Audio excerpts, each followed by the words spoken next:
Hi, this is Jack Quarles, founder of Buying Excellence, and I'm glad you're watching because we're going to cover one of the great costs that nobody really talks about, and that is the cost of mediocrity. There are sinners of mediocrity, and there's the mediocrity tax. We'll define those both in just a second, but I want you to think now about hiring, recruiting, and imagine that perfect recruit that has just the right background, just the right education. You bring them into the company. She does great. She shoots out the lights, she gets the right promotions, she's there for 10 years, has a stellar run. What group does she work in? What department does she work in? Now let's think about a different story. Let's think about the guy that maybe you wish you hadn't hired, but you did, and he does enough to hang around. It's always lackluster. Now what group is he in?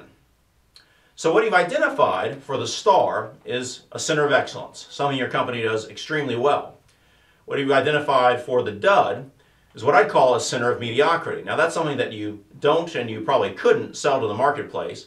It's an area where you really haven't put in the expertise, time, and resources to do it well. Now, if centers of mediocrity are not springing to your mind or your company, this may trigger it. Maybe where you hear one of these phrases. These are toxic sentences. I'm not even going to say them out loud.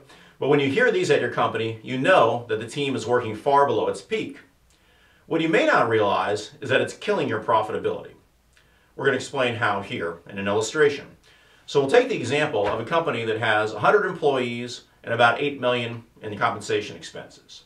Let's say there's a 5-person center of mediocrity at this company. It could be shipping, it could be marketing, it could be receivables, it could be anything. The point is this is an area where the group is dragging down the rest of the company. So if the compensation for that group is $400,000, but their effectiveness is only about 50%, well that means $200,000 of waste, of loss regarding that company. And that's the direct cost for the center of mediocrity, but that's not all. Because this group interacts with other people at the company, and maybe half the company. Let's use that for the example. So that's another $4 million in payroll, and while it doesn't destroy the company or sink all those people, there is a drag, there is a hindrance, and that's what I call the mediocrity tax. We'll call that 5% in this case, which would mean an additional $200,000 of waste and loss as the mediocrity tax. So let's think about your company. Are there centers of mediocrity there? The first question is, how much does it cost you? You need to think about the direct and the indirect cost. That means the salary and effectiveness of the people working in the group, and then the reach of that group, their influence, and how much does it bring down the others. Then the question, if that cost is a big enough number, is what do you do about it?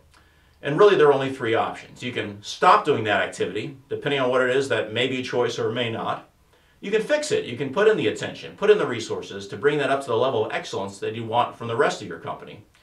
Or you can outsource it. You can find a partner in the marketplace that offers a solution that will work for you. To use Jack Welch's term, you can take your back room, make it into someone else's front room, and then insist upon the best. Now as a leader, your job is to find mediocrity in your company and replace it with excellence. That is a worthy calling. It's something that we'd like to be a part of. So I hope you'll visit our website, buyingexcellence.com, and let us know if we can help.